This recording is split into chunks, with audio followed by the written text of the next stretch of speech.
tape it, and make it. It's good to have you back. Today, we show you a taping technique for the Hallux Valugs, a bony bump commonly known as a bunion.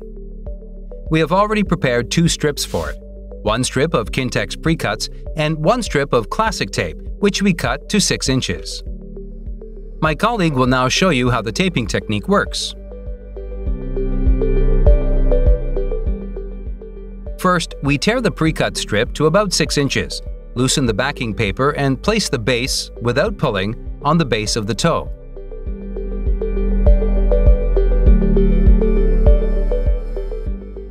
We now loosen the backing paper of the first rein, go around the toe, over the metatarsophalangeal joint,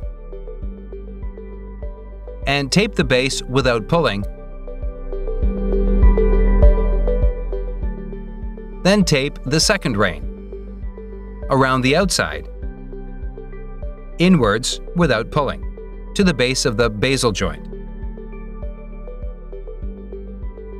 We rub the whole thing a bit and now take a strip of classic tape, loosen the backing paper, and stick it under maximum tension over the metatarsophalangeal joint.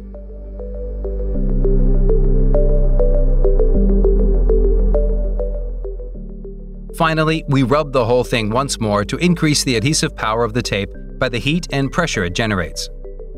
Thank you for using Kintex. Tape it and make it!